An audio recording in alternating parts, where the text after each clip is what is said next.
How can we meet the threats, mitigate the risks, and seize the numerous opportunities for the expansion of liberty and prosperity around the world, which is America's greatest gift to others?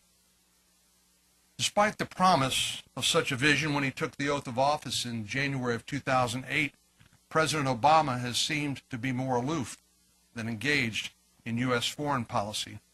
In fact, earlier this year, one of his advisors was famously quoted as saying President Obama's global strategy was to lead from behind, which actually has a ring of truth to it.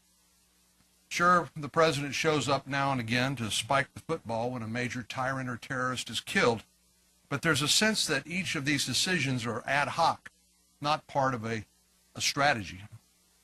And despite his remarkable rhetorical gifts, he doesn't seem interested in articulating a role for America in the world, either to the American people or to our friends, allies, and partners. So what kind of vision am I advocating for? Well, I'm talking about the kind of vision that the founders of our great country had when they wrote the Constitution and created the institution of the presidency, to give our republic greater credibility abroad with other nations, both in war and in peace.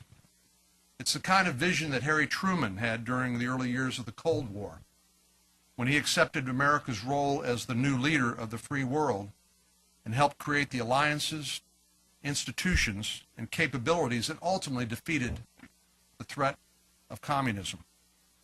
And it's the kind of vision that President George W. Bush provided when I first came to Washington in 2002, when we were focused on how to defeat the terrorist threat and inspire a new generation of democratic reformers in the Middle East and beyond. But today, 10 years after 9/11, we aren't seeing the same sort of strategic thinking that allows us to make good decisions about our investments in our national security. Now, Ken mentioned the role of the Select Committee, sometimes called the Super Committee. Others have called it the Super Duper Committee, but you get the drift.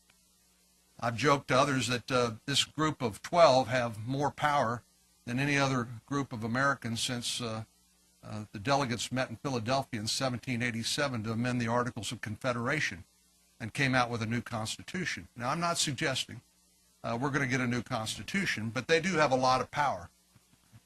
But seriously, I worry that our strategic thinking is being driven by dollars and cents more than common sense. As you know, the Budget Control Act passed by Congress the past summer created this super committee of 12 to come up with a way to reduce the deficit and to help our nation avoid the kind of financial catastrophe that we're seeing plague places like Greece and other countries in Europe. The super committee faces a deadline of November the 23rd, right before, notably, Thanksgiving, in which they will make their recommendations to both the House and the Senate. Of course, that's a little more than 2 weeks from now, and we'll all be required to vote on that majority vote, no amendments, by December the 23rd. If this process fails, and I hope and pray it does not, then a sequestration would take place. The base defense budget would be cut 14% in real terms over just 3 years, according to the Center for Strategic and Budgetary Assessments. Even as our troops continue to fight multiple wars and other security threats continue to loom, as they always will, on the horizon.